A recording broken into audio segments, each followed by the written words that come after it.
గత కొన్నేళ్లుగా ప్రేమించుకున్న విజయ్ రష్మిక ఇప్పుడు పెళ్లితో ఒక్కటి కాబోతున్నారు. ఫిబ్రవరి 26 వీరి పెళ్లి జరగనుంది. అయితే వీరి పెళ్లి రెండు సంప్రదాయాల్లో జరగబోతుందని సమాచారం. విజయ్ కోసం తెలుగు సంప్రదాయంలో, రష్మిక కోసం కొడవ సంప్రదాయంలో జరగనుందని తెలుస్తోంది. ఫిబ్రవరి 26న మొదట తెలుగు సంప్రదాయంలో పెళ్లి జరిగిన తర్వాత అదే రోజు సాయంత్రం కొడవ సంప్రదాయంలో పెళ్లి జరుగుతుందని సమాచారం.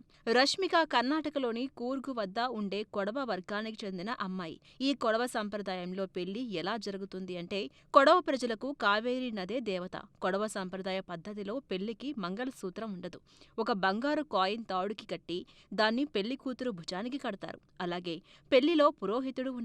పెళ్లి కూతురు తల్లే పెద్ద దిక్కుగా ఉంటారు. పెళ్లి కూతురు తల్లి గిన్నెలో పాలు ఇచ్చి వధూవరులతో తాగిస్తారు.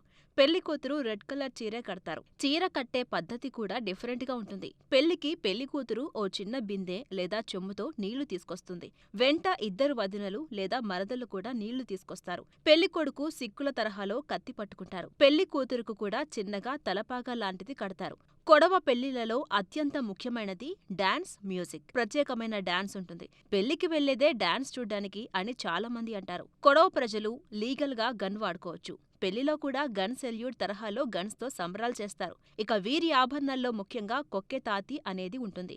ఇది అర్ధచంద్రాకారంలా ఉంటుంది. అలాగే జోమాలే హారం అని ఉంటుంది. మన సాంప్రదాయంలో నల్లపూసల తాడులాగానే ఉంటుంది. పెళ్లిలో పెళ్లికూతురు ఈ జోమాలే హారం తప్పనిసరిగా ధరిస్తారు. కొడవ సంప్రదాయ పద్ధతిలో పెళ్లి విందులో పందికూర, బియ్యపు పిండితో చేసిన రొట్టెలు, కుడుముల టైప్లో బియ్యపు పిండితో చేసిన వంటకులు ఖచ్చితంగా ఉంటాయి. కూర్గులో ఉండే ఈ కొడవ సాంప్రదాయం వివాహం కర్ణాటకలో ఫేమస్. దీంతో విజయ్ రష్మిక పెళ్లి కొడవ సాంప్రదాయంలో ఎలా జరుగుతుందో అని ఫ్యాన్స్ ఎదురు చూస్తున్నారు.